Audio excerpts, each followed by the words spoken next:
नमस्कार दोस्तों, मैं राणा चंदन स्टडी अफेयर्स के यूट्यूब चैनल पे आप सभी का एक बार फिर से स्वागत करता हूं। दोस्तों, इस चैनल पर बिहार करंट अफेयर्स से रिलेटेड जो एडुटेरिया बुक की सीरीज़ चल रही है, उसी के तहत आज तीसरे क्लास में हम लोग तीसरे दिन चैप्टर 4 जो कि बिहार में जाति आधारित जनगणना से रिलेटेड है, तथा चैप्टर 5 जो कि लोकसभा चुनाव में बिहार के प्रदर्शन से संबंधित है, इन दोनों टॉपिक को कवर करेंगे। तो अंत तक बने रहिएगा दोस्तों, और वीडियो आपको कैसा लगा अपने कमेंट बॉक्स में ज़रूर दीजिएगा। इस सीरीज़ के तहत ऑलरेडी 2 वीडियो इस चैनल पर अपलोड किए जा चुके हैं, जिनका लिंक इस वीडियो के डिस्क्रिप्शन में दे दिया जाएगा, आप उन्हें भी ज़रूर देखिएगा। और दोस्तों, वीडियो अच्छा लगे और अभी तक आपने चैनल को सब्सक्राइब नहीं किया है तो इस चैनल को सब्सक्राइब करिएगा, अपने दोस्तों के साथ शेयर करिए और वीडियो को लाइक भी करिएगा। चलिए दोस्तों, शुरू करते हैं। बिहार में जाति आधारित जनगणना, इससे जो महत्वपूर्ण पॉइंट्स है जहाँ से कि प्रश्न बनेंगे ही बनेंगे, उसको देखते हैं। बिहार में जाति आधारित जनगणना की शुरुआत कब हुई थी? तो याद रखिएगा दोस्तों, 7 जनवरी 2023। बिहार में जाति गणना की शुरुआत 7 जनवरी 2023 को हुई थी और ये 2 चरण में हुआ था। पहला जो चरण था 7 जनवरी से 21 जनवरी तक चला था, 7 जनवरी 2023 से 21 जनवरी 2023 तक, और जो दूसरा चरण है वह कब शुरू हुआ? तो 1 अप्रैल 2023 से शुरू हुआ। ठीक है, तो 2 चरणों में इसकी गणना की गई। पहले चरण में मकान के नंबर दिए गए और घर के मुखिया का नाम लिया गया। पहले चरण की जो मुख्य उपलब्धि क्या थी? तो मकान के नंबर दिए गए और घर के मुखिया का नाम दिया गया। दूसरे चरण में क्या हुई भाई? तो दूसरे चरण में जाति समेत 26 प्रकार की जानकारी ली गई। तो कितने प्रकार की जानकारी ली गई है बिहार में जाति आधारित जनगणना में? तो 26 प्रकार की जानकारी ली गई है। जातीय गणना की शुरुआत मुख्यमंत्री नीतीश कुमार ने कहां से किया था? तो वैशाली के हरसेर गांव में एक लिख कर किया था। वहाँ से शुरुआत की थी। वैशाली के हरसेर गांव से शुरुआत की थी और वहाँ पे एक लिख कर इसकी शुरुआत की थी। यह सर्वे यानी बिहार में जाति आधारित जो गणना थी, यह सर्वे कराने की जिम्मेवारी सरकार ने जनरल एडमिनिस्ट्रेशन डिपार्टमेंट यानी GAD को सौंपी थी। तो क्वेश्चन ये भी पूछ सकता है कि किस डिपार्टमेंट ने बिहार में जाति आधारित गणना का कार्य सौंपा गया था? तो जनरल एडमिनिस्ट्रेशन डिपार्टमेंट। इस गणना से संबंधित डाटा बिजागा मोबाइल ऐप पोर्टल पर डिजिटली एकत्रित किया गया है। तो बिजागा मोबाइल ऐप या बिजागा मोबाइल पोर्टल पर इसका डिजिटल सारे आंकड़े को एकत्रित किया गया है। नेक्स्ट पॉइंट जो है वो है, बिहार में सरकार ने 2 अक्टूबर 2023 को जाति आधारित गणना रिपोर्ट जारी की। किस दिन? तो 2 अक्टूबर को गांधी जयंती के दिन उन्होंने 2023 में यह रिपोर्ट जारी की। इस गणना के अनुसार बिहार की कुल जनसंख्या जो है वर्तमान तक 13.7 करोड़ यानी 13,07,25,310 लोग बिहार में हैं। तो जाति आधारित जनगणना और बिहार 2011 की गणना, ये दोनों से क्वेश्चन पूछ सकते हैं, तो आप उसको मिक्स मत करिएगा। जाति आधारित जनगणना जो कि 2023 में संपन्न हुआ, उसके तहत 13,07,25,310 लोग बिहार में निवास करते हैं। बिहार की जनसंख्या है। इसमें पुरुषों की संख्या कितनी है? तो 6.41 करोड़ यानी 6 करोड़ 41 लाख पुरुष है और 6 करोड़ 11 लाख महिलाएं हैं। संसदीय कार्य मंत्री द्वारा इसे 7 नवंबर 2023 को विधानसभा में प्रस्तुत किया गया। इस रिपोर्ट के अनुसार बिहार में कुल 215 अधिसूचित जातियां है। बिहार में कितने अधिसूचित जातियां है? तो 215 अधिसूचित जातियां। दोस्तों, ये एक पॉइंट जो है ना, आगामी बिहार से संबंधित जितने भी एग्जाम होने वाले हैं, खासकर BPSC, उसके लिए बहुत महत्वपूर्ण होने वाला है। बिहार टीचर का भी होने वाला है, बिहार पुलिस का भी होने वाला है, बिहार दरोगा, तो इन सारे बिहार SSC, तो इन सारे परीक्षाओं में ये आंकड़े बहुत महत्वपूर्ण है। तो दोस्तों, ध्यान से इन सारे वीडियो को सुनिएगा। बिहार में लिंगानुपात जो है जाति आधारित जनगणना के अनुसार 953 बताई गई है। बिहार में कुल 2,83,44,107 परिवार है। बिहार में कुल ट्रांसजेंडरों की संख्या 825 है। बिहार में साक्षरता दर 79.7% जिसमें 84.91% पुरुष साक्षर है और 73.91% महिला साक्षर है। बिहार सरकार ने ये सारे आंकड़े आप जरूर दोस्तों ध्यान से सुनिएगा। बिहार सरकार ने कहा कि यह पूर्ण पैमाने पर जनगणना नहीं बल्कि एक सामाजिक सर्वेक्षण है। अनुच्छेद 246 के तहत जनगणना एक संघ का विषय है, लेकिन राज्य सरकार ने इसे अपने अंतर्गत लेकर एक सर्वेक्षण का काम किया है। ठीक है, अब हम लोग देखते हैं कोटिवार जनसंक्षिप्त विवरण। किस कैटेगरी में कितने जनसंख्या निवास करती है, उनका प्रतिशत क्या है। तो अत्यंत पिछड़ा वर्ग की जनसंख्या है 4,70,80,514 लोग हैं और यह टोटल बिहार की जनसंख्या का 36.1% है। पिछड़े वर्ग से कितने लोग हैं, तो 3,54,63,936 लोग और ये टोटल जनसंख्या का 27.12% है। अनुसूचित जाति, ठीक है, अनुसूचित जाति यानी SC तो 2,56,89,820 लोग और ये कुल जनसंख्या का 19.65% लोग हैं। सामान्य वर्ग के लोग कितने हैं भाई, तो 2,02,91,679 लोग हैं और ये टोटल जनसंख्या का 15.52% है। अनुसूचित जनजाति यानी ST तो 21,99,361 लोग रहते हैं अनुसूचित जनजाति के और ये टोटल जनसंख्या का 1.68% है। यह जाति आधारित जनगणना 2023 की रिपोर्ट के अनुसार जो है, ठीक है। और टोटल आबादी कितनी है, 13,07,25,310 लोग जाति आधारित जनगणना 2000 बिहार के अनुसार 2023 जो बिहार की है उसके अनुसार।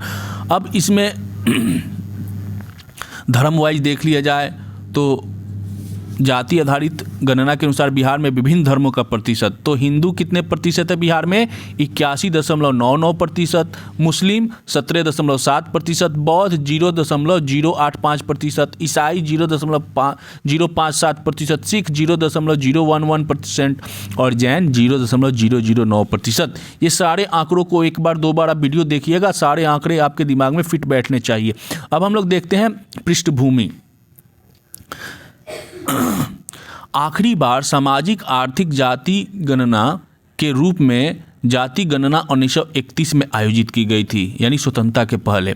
आज़ादी के बाद 2011 में सामाजिक आर्थिक जाति जनगणना हुई, लेकिन जातिगत आंकड़े जारी नहीं किए गए। उस समय की जो UPA सरकार थी वो करवाई थी, लेकिन उसके आंकड़े जारी नहीं किए गए। दूसरा, पिछड़ा वर्ग आयोग ने अनुमान लगाया कि OBC आबादी 52% है। दूसरा, पिछड़ा वर्ग मंडल आयोग जो था 1979 में गठित हुई थी, 1980 में अपने प्रतिवेदन समर्पित तथा 1990 में इसे लागू किया था। इसी के आधार पर मानते हुए बिहार सरकार ने सरकारी नौकरी और शिक्षा संस्थान में 65% सीट आरक्षित किया था, जो पहले 50% था। बिहार जाति आधारित गणना 2022-23 के सर्वेक्षण से प्राप्त आंकड़ों के फलस्वरूप के आधार पर बिहार आरक्षण अधिनियम के द्वारा राज्याधीन सेवाओं में नियुक्ति, शैक्षणिक संस्थानों में नामांकन हेतु आरक्षित कोटे के लिए 65% अनुसूचित जाति आरक्षण लागू कर दिया गया, जिसमें अनुसूचित जाति 20, अनुसूचित जनजाति 2, अत्यंत पिछड़ा 25 तथा पिछड़ा वर्ग 18% का आरक्षण का प्रावधान किया गया है, जबकि आर्थिक रूप से कमजोर सामान्य वर्ग के लिए 10% आरक्षण पूर्ववत लागू है। इस प्रकार इन सभी वर्गों के लिए आरक्षण की कुल सीमा को बढ़ाकर 75% कर दिया गया है, लेकिन वर्तमान में इसे माननीय न्यायालय द्वारा रोक लगा दी गई है। ठीक है, यह वर्तमान स्थिति है। अब राज्य सरकार द्वारा बिहार राज्य की सभी सरकारी सेवाओं संवर्गों के पदानुक्रम में दिव्यांगजन कर्मियों के लिए पदोन्नति में 4% क्षैतिज आरक्षण उपलब्ध कराए जाने का निर्णय लिया गया है। बिहार सरकार के इस फैसले को पटना उच्च न्यायालय ने 20 जून 2024 को रद्द कर दिया, जो मैंने अभी आपसे चर्चा की, और 29 जुलाई 2024 को सर्वोच्च न्यायालय ने हाईकोर्ट के निर्णय पर रोक नहीं लगाया, यानी उसे मान्य माना। अब हम लोग देखते हैं जाति आधारित गणना के अनुसार बिहार के विभिन्न जाति, अब जाति वाइज तो इतनी सारी जातियां हैं, तो इसको हम लोग देख लेते हैं कुछ महत्वपूर्ण जातियों के बारे में। तो यादव जो है आबादी का 14.26% है। दुसाध या धारी जो आज़ादी का जो जाति का 5.31% है, रविदास जाति के लोग 5.26, कोयरी 4.2, शेख 3.82, मोमिन यानी जुलाह 3.55, ब्राह्मण जो है बिहार में 3.65% है, राजपूत जो है 3.45%, मुसहर जाति के लोग 3.09, भूमिहार वर्ग के लोग जो है 2.9%, कुर्मी लोग जो हैं वो 2.8%, मल्लाह 2.60, बनिया 2.31 और कायस्थ जो है 0.60% बिहार में निवास करते हैं। पूरे भारत की तरह अब हम लोग देखते हैं दोस्तों, बिहार जो लोकसभा चुनाव 2024 में संपन्न हुआ उसमें बिहार के महत्वपूर्ण आंकड़े, लोकसभा चुनाव 2024 में जो बिहार से संबंधित महत्वपूर्ण आंकड़े हैं जिससे कि एग्जाम में प्रश्न पूछ सकते हैं, उसको अब हम लोग कवर करेंगे। तो पूरे भारत की तरह बिहार में भी लोकसभा चुनाव 7 चरणों में आयोजित किए गए। बिहार में कुल 497 उम्मीदवारों ने चुनाव लड़ा। कितने उम्मीदवारों ने टोटल? तो 40 लोकसभा की सीट थी, उसमें 497 उम्मीदवारों ने चुनाव लड़ा, जिसमें 39 महिला उम्मीदवार थी। 497 उम्मीदवारों में 39 महिला थी। सभी चरणों को मिलाकर बिहार में कुल 56.15% मतदान हुआ। ये पॉइंट नोट करते जाइएगा दोस्तों, बहुत ही महत्वपूर्ण पॉइंट चल रहा है अभी आप लोगों के सामने। तो 56.19% मतदान हुआ बिहार में। महिलाओं की भागीदारी इसमें 59.39% रही, जबकि पुरुषों का प्रतिशत रहा 53.27%। महिलाओं द्वारा सबसे अधिक मतदान सुपौल में किया गया 70.55%, जबकि सबसे कम मतदान नवादा में 42.61% रहा। भाजपा ने 12, जेडीयू ने 12, एलजेपी रामविलास ने 5, आरजेडी ने 4, कांग्रेस ने 3, सीपीआई-एमएल ने 2, एचएएमएस ने 1 और एक निर्दलीय जो कि पप्पू यादव ने सीट पर जीत दर्ज की। जो टोटल 40 में से ये सारे लोगों ने, सारी पार्टियों के जीत तय हुए। नीचे मैं आंकड़ों में भी दिखाऊंगा। बिहार की शांभवी चौधरी जो कि 25 वर्ष की हैं, सबसे कम उम्र की, और जीतन राम मांझी जो कि 79 वर्ष के हैं, सबसे उम्रदराज सांसद बिहार के बने हैं। तो शांभवी चौधरी सबसे कम उम्र की और जीतन राम मांझी सबसे उम्रदराज सांसद बिहार के बने हैं। इस चुनाव में बिहार में कुल, इस बार के चुनाव की बात हो रही है 2024 के, इस चुनाव में बिहार में कुल 32 बूथों पर वोट का बहिष्कार किया गया। सबसे ज़्यादा मतदान कटिहार संसदीय क्षेत्र में हुआ, जहां 63.76% मतदान हुआ। वहीं सबसे कम मतदान नवादा संसदीय क्षेत्र में हुआ, जहां मतदान का प्रतिशत कितना रहा? 43.17%। कुछ और महत्वपूर्ण बातें हम देखते हैं। तो बिहार में नोटा को 2.07% वोट मिले, यानी नॉन ऑफ द एबव। कुल 8,97,323 लोगों ने नोटा को चुना है बिहार में। गोपालगंज सबसे अधिक 42,863 नोटा को वोट मिले और हाजीपुर दूसरे स्थान पर रहा, जहां 36,927 लोगों ने नोटा पे वोट किया। सबसे कम नोटा वोट पटना साहिब में दिया गया, जहां 5,559 लोगों ने नोटा को वोट दिए। नई केंद्र सरकार में बिहार के कुल 8 सांसदों को मुख्यमंत्री बनाया गया है। कौन कौन है ये भाई? कैबिनेट में किनको किनको जगह मिली है, एक बार ये भी देख लेते हैं। तो कैबिनेट मंत्री के रूप में 4 लोग हैं। जीतन राम मांझी जिन्हें एमएसएमई मंत्रालय दिया गया है। दूसरे हैं ललन सिंह उर्फ राजीव रंजन सिंह, इन्हें पंचायत राज, मत्स्य पालन, पशुपालन और डेयरी मंत्रालय दिया गया है। भाजपा के गिरिराज सिंह को कपड़ा मंत्रालय सौंपा गया है। वहीं लोक जनशक्ति पार्टी रामविलास के चिराग पासवान को खाद्य एवं प्रसंस्करण उद्योग मंत्रालय सौंपा गया है। अब राज्य मंत्री कौन कौन बने हैं? तो 4 लोग तो कैबिनेट मंत्री बन गए, बचे हुए 4 लोग राज्य मंत्री बने। उनमें से श्री रामनाथ ठाकुर कृषि राज्य मंत्री बने हैं, तो सतीश चंद्र दुबे कोयला और खान राज्य मंत्री बनाए गए हैं। श्री नित्यानंद राय गृह राज्य मंत्री बने हैं, तो डॉक्टर राजभूषण चौधरी जल शक्ति मंत्री का कार्यभार उन्हें दिया गया है। अब जो टोटल 40 सांसद बिहार से चुने गए हैं ना, उनमें हम एक एक करके क्रमवार देखते हैं। तो सबसे पहले जनता दल यूनाइटेड के कुल 12 सांसद जो जीते हैं उनको हम लोग देख लेते हैं।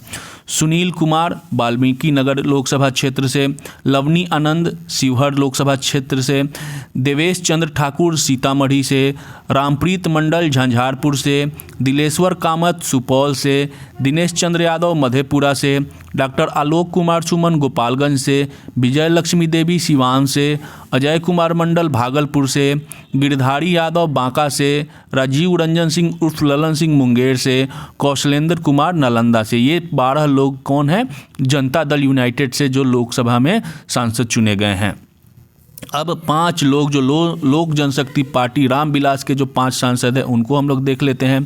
बीना देवी वैशाली से सांसद चुनी गई हैं। चिराग पासवान हाजीपुर से, शांभवी समस्तीपुर से, जो कि सबसे कम उम्र की लोकसभा सांसद 2024 में बिहार की बनी है, शांभवी, ठीक है, ये समस्तीपुर की है। राजेश वर्मा खगड़िया के, अरुण भारती जमुई से सांसद चुने गए। अब हम लोग देखते हैं भारतीय जनता पार्टी यानी भाजपा के जो 12 सांसद इस बार लोकसभा में बिहार से गए हैं उनको कहाँ से। तो डॉक्टर संजय जायसवाल पश्चिम चंपारण से, राधा मोहन सिंह पूर्वी चंपारण से, अशोक कुमार यादव मधुबनी से, प्रदीप कुमार सिंह अररिया से, गोपाल जी ठाकुर दरभंगा से, राजभूषण चौधरी मुजफ्फरपुर से, जनार्दन सिंह सिग्रवाल महाराजगंज से, राजीव प्रताप रूढ़ी सारण से, नित्यानंद राय उजियारपुर से, गिरिराज सिंह बेगूसराय से, रविशंकर प्रसाद पटना साहिब से और विवेक कुमार नवादा से सांसद चुने गए हैं। जो 4 सांसद राष्ट्रीय जनता दल से चुने गए हैं उनको देखते हैं। तो मीसा भारती पाटलिपुत्र से, सुधाकर सिंह बक्सर से, सुरेंद्र प्रसाद यादव जहानाबाद से और अभय कुमार सिन्हा औरंगाबाद से।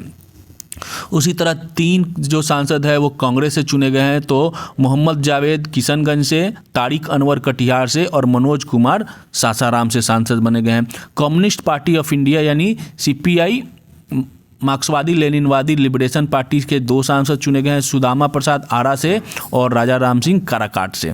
उसी तरह हिंदुस्तान अवाम मोर्चा यानी हम से 1 सांसद जो कि सबसे उम्रदराज सांसद चुने गए हैं इस बार बिहार से, वह है जीतन राम मांझी, 79 वर्ष के हैं, गया से चुने गए हैं। और राजेश रंजन उर्फ पप्पू यादव पूर्णिया से निर्दलीय चुने गए हैं। तो ये जो 40 सांसदों की सूची है, आप इन्हें 1 से 2 बार वीडियो को आप रिवर्स करके देखिएगा तो ये सारे जो आंकड़े हैं वो आपको याद हो जाएंगे। इसी के साथ आज का यह वीडियो यहीं समाप्त होता है। उम्मीद है वीडियो अच्छा लगा होगा। और चैप्टर 4 जो कि जातिगत आधारित जनगणना से संबंधित था और चैप्टर 5 जो लोकसभा चुनाव में बिहार के प्रदर्शन से संबंधित था, इन दोनों से जितने भी प्रश्न अगर एग्जाम में पूछे जाते हैं तो आप 100% बना के आइएगा। धन्यवाद।